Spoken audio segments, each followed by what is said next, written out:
Hello everyone, welcome to my channel Mithilesh Drishtikon.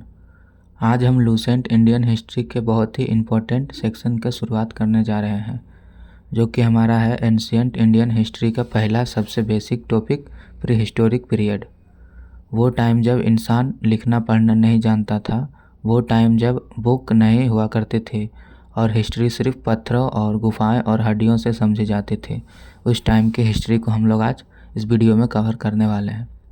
आज हम देखेंगे प्री हिस्टोरिक पीरियड क्या होता है, इसे हिस्ट्री की शुरुआत क्यों मानी जाती है, और हिस्ट्री इसमें जो है प्री हिस्टोरिक पीरियड को 3 पार्ट में डिवाइड किया है, पियोलिथिक और मेसोलिथिक और न्यूलिथिक एज। ये 3 पार्ट में इसे डिफाइन किया गया है, तो हम तीनों को एक एक करके फुल डिटेल में समझेंगे। इंसान की जो लाइफस्टाइल थी, ये तीनों चीज़ों में कैसे चेंज हुए थे, सब कुछ हम लोग आज देखेंगे इस वीडियो में। तो चलिए वीडियो को शुरू करते हैं। अगर आप कोई भी एग्ज़ाम की तैयारी करते हैं, गवर्नमेंट एग्ज़ाम की, तो ये बहुत ही इम्पोर्टेंट टॉपिक है। ये एग्ज़ाम के लिए बहुत ही इम्पोर्टेंट टॉपिक है, क्योंकि डायरेक्ट कभी कभी इससे क्वेश्चन पूछ लिया जाता है।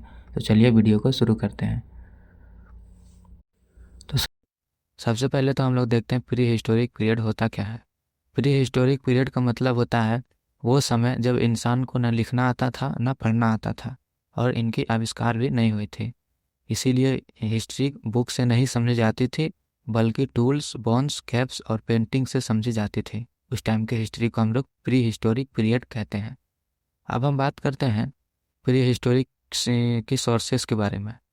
क्यों राइटिंग नहीं थी, इसीलिए हमने ये चीज़ें मिलती हैं। सबसे पहले तो स्टोन टूल से मिली थी हमें जानकारी। उसके बाद मिला था एनिमल्स का जो बोन्स था, एनिमल्स की जो हड्डी थी, उनसे मिली थी हमें जानकारी। और केव्स पेंटिंग, उससे भी जानकारी मिलती है। और फायर के मार्क्स जो थे उससे भी मिलती है। और ह्यूमन एस्केलेटन जो मिले थे, वो सबसे भी हमें हिस्ट्री मिलती है। तो ये थी प्री हिस्टोरिक के सोर्सेस, जो कि बुक से नहीं बल्कि ये सब चीज़ों से हिस्ट्री को बताई गई थी। प्री हिस्टोरिक पीरियड 3 पार्ट में डिवाइड किया गया है, पियोलिथिक एज, मेसोलिथिक एज और न्यूलिथिक एज। तो ये तीनों को हम लोग आज डिस्कस करेंगे डिटेल में। तो सबसे पहले हमारा है पियोलिथिक एज, जो कि है ओल्ड स्टोन एज। इसे ओल्ड स्टोन एज भी कहा जाता है, और हिंदी में इसे बोलते हैं पूरा पाषाण काल। और चलिए हम लोग प्री हिस्टोरिक एज को देखते हैं। प्री हिस्टोरिक एज का टाइम क्या था कि 5 लाख बीसी से 10,000 बीसी तक था। और उनका जो लाइफस्टाइल कैसा था, तो लोग शिकार करते थे और अपना खाना खुद बनाते थे। उस टाइम के जो लोग थे वो खेती बाड़ी करना नहीं जानते थे, वो अपना शिकार जंगल में जा कर के करते थे और अपना खाना बनाते थे जानवर को। और जो भी फल फूल होते थे जंगल में, उनको खा करके अपना गुजारा करते थे। फ्रूट्स, रूट्स, लीव्स कलेक्ट करते थे, मतलब कि जो भी मतलब कि फ्रूट थे और पेड़ पौधा में जो भी फ्रूट्स थे, वो सबको कलेक्ट करते थे और रखते थे। एक जगह ठीक ठाक से नहीं रहते थे, वो हर जगह भटकते रहते थे। जहाँ उनको खाना मिलता था, कहीं आज यहाँ मिल गया, कहीं वहाँ मिल गया, वो रोज़ भटकते रहते थे, एक जगह कहीं भी स्थित नहीं रहते थे पहले के ज़माने के लोग। और केव्स में रहते थे, मतलब जो गुफा थी, गुफा बनाते थे अपना और उसी में रहते थे। इस टाइम पियोलिथिक एज में ही इंसानों ने, मतलब कि जो मतलब पियोलिथिक एज का जो इंसान थे, वो आग का डिस्कवरी कर लिया था। इनसे उनको 3 चीज़ फ़ायदा हुआ था। वो अपना खाना पकाना सीख गए थे आग का इस्तेमाल से, और ठंड से बचना भी सीख गए थे। और तीसरा हमारा हो गया कि जो खतरनाक जानवर होते थे, उससे वो बचना भी सीख गए थे, उससे कैसे भगाना है। तो ये सब चीज़ आग का डिस्कवरी से आई थी। इंसान भागते रहते थे, खाना ढूंढते रहते थे और जंगल लाइफ जीते थे। उस टाइम के मतलब पियोलिथिक एज का मतलब यही है कि इंसान भागते रहते थे, खाना ढूंढते रहते थे और जंगल में लाइफ जीते रहते थे। यही पियोलिथिक एज का मतलब है। और पियोलिथिक एज में कुछ टूल्स भी आए थे, जैसे कि रग स्टोन टूल्स और हैंड्स एक्सी कॉपर्स। और टूल्स पॉलिश नहीं हुआ करते थे, मतलब कि पत्थर डायरेक्ट, जो पत्थर थे उनको वो डायरेक्ट तोड़ करके बनाते थे, वो उनको पॉलिश नहीं करते थे। इससे क्या होता था कि उनके जो हथियार होते थे वो डायरेक्ट खुरदरा होते थे, बहुत खतरनाक होते थे। पत्थर तोड़ फोड़ के सीधे यूज करते थे, फिनिशिंग नहीं होती थी उस टाइम के। उनके जो आर्ट्स थे, जो कि अभी केव्स पेंटिंग मिली थी हमें बमबेटका, जो कि एमपी में फेमस साइट है अभी। जी, बमबेटका जो एमपी में है, अभी मध्य प्रदेश में, वो फेमस है। इंसान अपनी हंटिंग और डेली लाइफ वॉल्स पर ड्रॉ करते थे। जो भी इंसान थे उस टाइम के, वो केव्स में अपना डेली लाइफ का हंटिंग, जो भी शिकार करते थे वो, और डेली लाइफ में क्या क्या वो करते थे, वो सब कुछ ड्रॉ किया है ही बॉम्बेटिका केव्स में, जो कि अभी फेमस है। तो इससे भी हमें जानकारी मिलती है। अब हम बात करते हैं, ये तो थी हमारी पियोलिथिक एज। पियोलिथिक एज का सिंपल क्या हो जाता है कि इंसान अपनी हंटिंग और डेली लाइफ वॉल पर पेंटिंग करते थे बेम्बेटिका, चूँकि बेम्बेटिका केव्स में, जो कि अभी फेमस है। और उनका जो औजार होता था वो डायरेक्ट पत्थर को तोड़कर बना लिया जाता था, उनको फिनिशिंग नहीं देते थे, जो कि इसके कारण वो बहुत खतरनाक बनते थे। और सिंपल लैंग्वेज में समझे तो इंसान भटकते रहते थे, खाना ढूंढते रहते थे और जंगल लाइफ जीते थे। पियोलिथिक एज में सिर्फ यही बताया गया है। अब हम बात करते हैं सेकंड नंबर पर, जो हमारा है मिसोलिथिक है, जो कि हमारा मध्य पाषाण काल, हिंदी में इसे कहते हैं।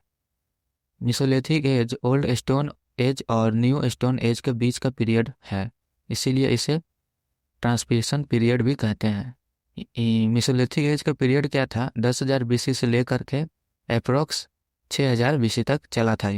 ये पीरियड आइस एज के बाद स्टार्ट हुआ, जब क्लाइमेट थोड़ा वार्म हो गई थी। तो इसको हम लोग देते हैं सबसे पहले क्लाइमेट और इन्वायरमेंट में देखते हैं कि क्लाइमेट वार्म और ड्राई होने लगा था और डेंस फॉरेस्ट बने, मतलब कि जो क्लाइमेट थी वो चेंज होने लगी थी और फॉरेस्ट जो थी वो बनने लगी थी, और नया एनिमल्स और प्लांट डेवलप हुआ।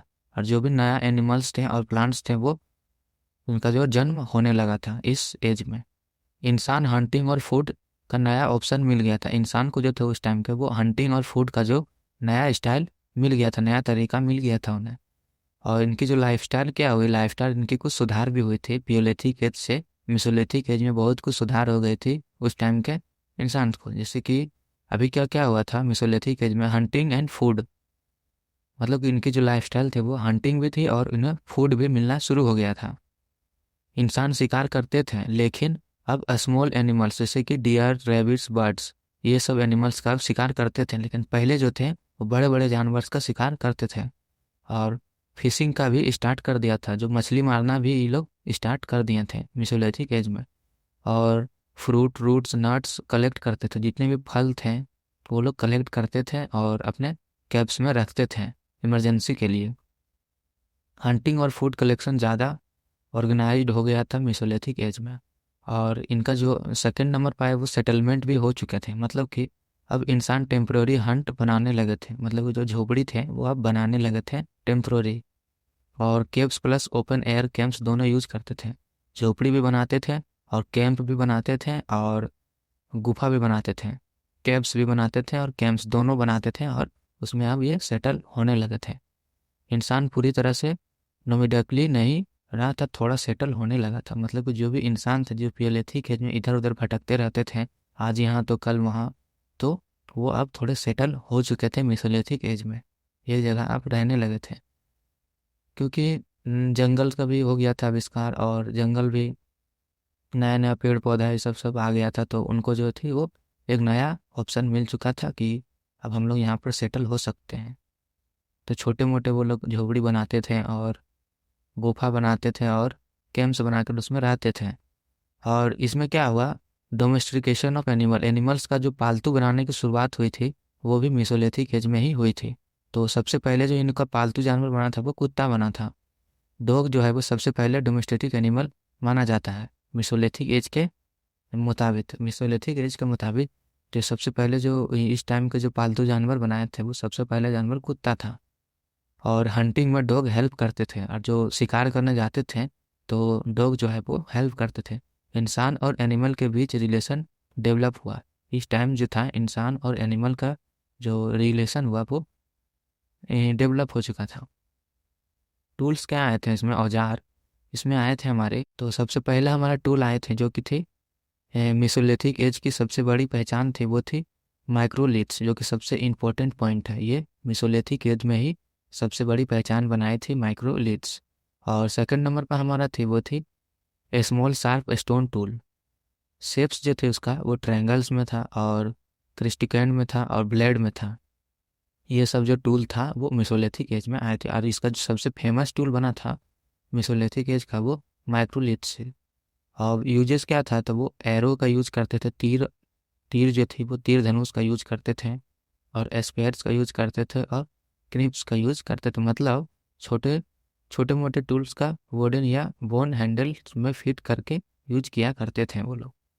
इनकी टेक्नोलॉजी भी डेवलप की थी, जैसे कि बोन एंड एरो का यूज करने लगे थे, और बो एंड एरो मतलब तीर धनुष के जो आर्चरी थी वो यूज करने लगे थे, और फिशिंग नेट्स और ट्रैप्स भी यूज करने लगे थे, और स्टोन टूल ज़्यादा एफिशिएंट हो गए थे इस टाइम, और हंटिंग ज़्यादा सबसे इजी फास्ट हो गई थी। और जो ये सब की जो टेक्नोलॉजी आई थी, तीर धनुष की टेक्नोलॉजी और स्टोन का जो मतलब वो लोग औजार बनाते थे, वो सबसे ज़्यादा एफिशिएंटी हो चुके थे। तो इसमें हंटिंग में सबसे ज़्यादा हेल्प उन्हें मिलती थी, वो लोग जल्दी हंटिंग कर पाते थे।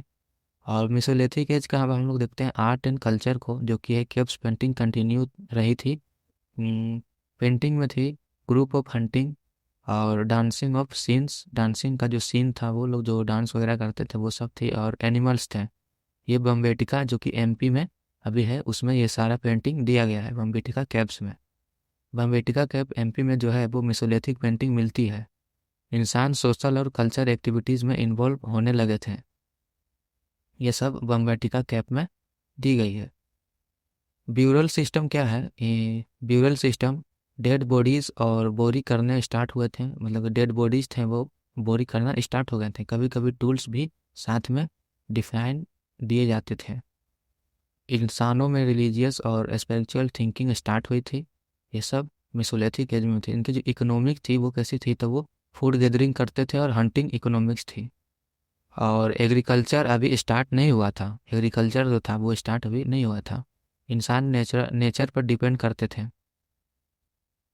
और important Mesolithic sites in India में क्या है, तो एग्ज़ाम के लिए इम्पोर्टेंट है। मेसोलिथिक साइट्स जो थे वो सबसे पहला हमारा बम्बेटिका जो कि मध्य प्रदेश में है, उसके बाद हमारा है बोगर जो कि राजस्थान में है, उसके बाद हमारा है लंगराज जो कि है हमारा गुजरात में है, उसके बाद है आदमगढ़ जो कि हमारा है मध्य प्रदेश में। ये सब इम्पोर्टेंट साइट है जो कि मेसोलिथिक एज की थी।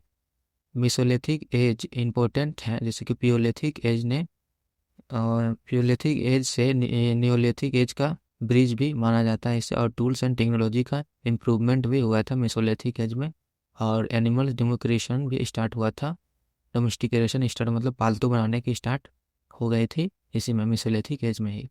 और सोशल एंड कल्चरल लाइफ का डेवलपमेंट भी हुआ था। वन लाइन रिवीजन एग्जाम के लिए है, ये देख लीजिए कि मेसोलिथिक एज को मिडिल स्टोन एज भी कहा जाता है। इनका जो टाइम पीरियड था वो क्या था, तो वो 10,000 बीसी से लेकर 6,000 बीसी तक माना जाता है इसे। और सबसे इम्पोर्टेंट टूल क्या था मेसोलिथिक एज का, था वो माइक्रोलिथ्स थी। और फर्स्ट डोमेस्टिकेशन एनिमल्स कौन सा था, तो वो डॉग था। और इनकी जो इकोनॉमिक्स थी वो कैसी थी, तो वो हंटिंग प्लस फिशिंग थी। तो ये थी हमारे मेसोलिथिक एज। अब हम बात करते हैं थर्ड नंबर जो हमारा है वो न्यूलिथिक एज को। तो अब हम बात करते हैं न्यूलिथिक एज को, जो कि हिंदी में इसे नवपाषाण काल भी कहते हैं। न्यूलिथिक एज का मतलब क्या होता है, न्यू स्टोन एज, जहाँ इंसान की लाइफ सबसे बड़ा टर्निंग पॉइंट भी लिया था, ये से न्यूलिथिक एज में ही लिया था। न्यूलिथिक एज कब चली थी, तो वो 6,000 बीसी से लेकर के 10,000 6,000 बीसी से लेकर के 1,000 बीसी तक अप्रोक्स चली थी। इस पीरियड का फूड प्रोडक्शन और स्टेज भी कहते हैं। तो क्यों इसे फूड प्रोडक्शन का स्टेज कहते हैं वो हम लोग आगे पढ़ेंगे। तो सबसे पहले इनकी क्लाइमेट और इन्वायरमेंट देखते हैं। तो क्लाइमेट जो थी वो स्टेबल और वार्म हो चुकी थी, और रिवर्स का फेज फर्टाइल लैंड मिली थी, मतलब कि रिवर्स जो थी नदी भी बनना शुरू हो गई थी और लैंड भी मिलना शुरू हो गई थी। फार्मिंग का पॉसिबल हुई थी, और इसी से नदी भी बन चुकी थी और इनको ज़मीन भी मिल चुका था, तो इससे फार्मिंग पॉसिबल हो गई थी। इनकी जो अब लाइफस्टाइल थी वो सबसे बड़ा टर्निंग पॉइंट कैसे आया, यहीं से आया, क्योंकि वो अब हंटिंग वगैरह छोड़ दिए थे। मतलब हंटिंग वगैरह ना के मामले हो गया था, क्योंकि एग्रीकल्चर वो सीख चुके थे, मतलब कि फार्मिंग करना स्टार्ट हो गई थी, उनको खेती बाड़ी करना आ चुकी थी न्यूलिथिक एज में। और उन्हें क्या क्या उगाना आ गया था, तो वो गेहूँ उगाना आ गया था, वेट बारले उगाना आ गया था, चावल उगाना हो गया था, वो कि लेदर स्टेज में, मतलब लार्ज स्टेज में भी उसको उगाना आ चुके थे न्यूलिथिक एज में। मतलब इंसान हंटिंग से अब फार्मर बन चुके थे, जो इंसान थे वो शिकारी से अब किसान बन चुके थे, अब ये न्यूलिथिक एज में ही। अब यहाँ पर सबसे बड़ा टर्निंग पॉइंट इनका क्या हुआ कि वो परमानेंट सेटलमेंट होने लगे थे, मतलब कि अपना अपना गांव बसाने शुरू कर दिए थे न्यूलिथिक एज में। लोग गांव विलेज में रहने लगे और मूड ब्रिक्स या स्टोन हाउसेस बनाने लगे, मतलब कि ईटा का जो वो घर बना चुके थे और पत्थर का जो घर थे वो लोग अपना बनाना स्टार्ट कर चुके थे, क्योंकि नोमेटिक लाइफ ख़त्म हो गई थी। मतलब इधर उधर भटकने वाला जो लाइफ था वो ख़त्म हो गया था न्यूलिथिक एज में। और इसमें डोमेस्टिकेशन ऑफ एनिमल्स भी बहुत सारे आए। सबसे पहले तो हमारा मेसोलिथिक एज में कुत्ता ही माना जाता है। और अगर आपसे पूछ सकता है कि न्यूलिथिक एज में सबसे पहले कौन सा जानवर को पालतू बनाया गया था, तो उसमें गाय है, काव, गोट, सीप, ये सब जो थी वो पालतू जानवर बनाना स्टार्ट कर दिया गया था न्यूलिथिक एज में। और इनसे उसको प्रॉफिट भी मिलती थी, जैसे कि गाय से उनको मिल्क मिलती थी, गॉड से उनको मीट और फार्मिंग का हेल्प भी दिया जाता था। ये सबसे उनको हेल्प मिलती थी, तो वो डोमेस्टिकेशन ऑफ एनिमल इन सब को बनाना स्टार्ट कर दिए थे। मतलब कि इसको आसान भाषा में समझे तो इंसान ने एनिमल्स को अपने इकोनॉमी का पार्ट बनाना स्टार्ट कर दिया था न्यूलिथिक एज में। तो अब हम देखते हैं इनकी औजार के बारे में, टूल्स के बारे में। टूल्स जो थी वो अब पॉलिश स्टोन शुरू कर दी थी, मतलब स्मूथ एंड शार्प टूल और स्टिकल एंड कैटल्स। मतलब कि टूल्स जो पहले जो थी वो डायरेक्ट पत्थर को तोड़कर बनाते थे, अब वो न्यूलिथिक एज में वो काम अब बंद कर दिए थे। अब वो अच्छे से बनाना स्टार्ट कर दिए थे, पॉलिश करना स्टार्ट कर दिए थे और शार्प वगैरह भी स्टार्ट कर चुके थे। टूल्स जो फार्मिंग एंड वुड कटिंग के लिए परफेक्ट हो गई थी। आपका जो टूल्स बनता था वो एकदम परफेक्ट थी। अब इनके पोट्री के बारे में देखते हैं। मिट्टी के बर्तन, मतलब कि हैंडमेड प्रॉपर्टी बनाना स्टार्ट कर दिए थे। वो अपना मिट्टी का जो बर्तन थे वो बनाते थे और स्टोर करने के लिए, मतलब कि जो खाना वगैरह वो लोग चावल वगैरह जो कि उपजाते थे एग्रीकल्चर में, उनको रखने के लिए वो अपना मिट्टी का बर्तन बनाना स्टार्ट कर दिया था। और उनको सेल भी करते थे, मिट्टी के बर्तन को सेल करके अपना पैसा भी कमाते थे और घर में भी मिट्टी का बर्तन रखते थे फूड स्टोर करने के लिए। फूड को स्टोर करना भी पॉसिबल हो गया था इस टाइम। अब हम बात करते हैं क्लॉथ एंड वेविंग के बारे में। क्लॉथ एंड वेविंग को क्या हुआ था कि कॉटन और वूल के कपड़े वो लोग पहनना स्टार्ट कर दिए थे और स्पिनिंग और वेविंग का स्टार्ट भी हो चुका था। मतलब कि लीव्स और एनिमल स्किन की जगह प्रॉपर क्लॉथ आ चुकी थी। मतलब कि जो पत्ता था और जो एनिमल्स का जो स्किन था वो सब अब छोड़ करके वो लोग अपना क्लॉथ प्रॉपर पहनना शुरू कर दिए थे न्यूलिथिक एज में ही। अब social life and family system भी डेवलप हुआ था इस टाइम न्यूलिथिक एज में। जॉइंट फैमिली सिस्टम डेवलप हुआ और सोसाइटी ऑर्गेनाइज्ड हुआ। इंसान सोशल रूल फॉलो करने लगे थे और ये सब आए थे हमारे न्यूलिथिक एज में। अब हम बात करते हैं रिलीजियंस एंड ब्रीफली के बारे में, जो कि है मदर गॉडनेस वर्शिप, मतलब कि पूजा पाठ का भी ये लोग अपना शुरू करना स्टार्ट कर दिए थे। पूजा पाठ अपने अपने धर्म की ये लोग स्टार्ट कर दिए थे। नेचर वर्शिप, मतलब कि सन और ट्रीज का जो पूजा करते थे ये लोग, पहले पहले के ज़माने के लोग क्या करके पूजा करते थे, तो वो नेचर वर्शिप मानते थे। नेचर को जो अपना है वो भगवान मानते थे, जैसे कि सूरज हो गया, ट्री हो गया और भी बहुत चीज़। इस टाइम लोगों ने अपनी रिलीजन थिंकिंग को स्ट्रॉन्ग कर ली थी। और अब हम बात करते हैं ट्रेड एंड एक्सचेंज की, जो कि है बार्टर सिस्टम। इस टाइम न्यूलिथिक एज में ही बार्टर सिस्टम आई थी, जो सामान के बदले सामान उन्हें दी जाती थी। मतलब कि बार्टर सिस्टम क्या है, जैसे कि मेरे पास गेहूं है और हमको लेना है चावल, तो हम किसी को गेहूं दे करके चावल हम ले सकते हैं, एक्सचेंज कर सकते हैं, सामान के बदले सामान हम लोग दे सकते हैं। तो ये बार्टर सिस्टम यहीं पर आया था। एक्स्ट्रा फूड की एक्सचेंज होना शुरू हो गई थी, इकोनॉमिक डेवलप होने लगे थे ये सब सिस्टम। उसके बाद आर्ट एंड कल्चर क्या हुआ था, तो सिंपल डिज़ाइन ऑन प्रॉपर्टीज़ और टेराकोटा फिगरिन्स आया था। मतलब कि इंसान क्रिएटिविटी शो करने लगे थे। और इम्पोर्टेंट न्यूलिथिक के साइट्स को हम लोग डिस्कस करते हैं। अब हम लोग देखते हैं इम्पोर्टेंट साइट जो कि न्यूलिथिक एज के लिए इम्पोर्टेंट है। मेहर गांव जो कि है पाकिस्तान में है, जो कि सबसे पुरानी है। और उसका बाद है हमारा बुर्ज हम, जो कि हमारा कश्मीर में है। और तीसरा हमारा है चिरंड, जो कि बिहार में है। और चौथा हमारा है कोल्डिवा, जो कि उत्तर प्रदेश में है। और दियोजेली हेडिंग, जो कि हमारा असम में है। ये सब हमारे न्यूलिथिक साइट्स का इम्पोर्टेंस थी। ये सब साइट्स को आप याद कर लीजिए, बहुत ही इंपॉर्टेंट रहेगी। अब हम बात करते हैं न्यूलिथिक एज का इम्पोर्टेंस क्या हुआ है। तो सिविलाइजेशंस के स्ट्रॉन्ग फाउंडेशन बन गई थी और एग्रीकल्चर और सप्लाई फूड भी स्टार्ट हो गया था। और विलेज लाइफ और फीचर्स सिटीज़ भी बनने शुरू हो गए थे, मतलब कि सोशल, इकोनॉमिक एंड रिलीजियस वो लोग डेवलप स्टार्ट कर दिए थे।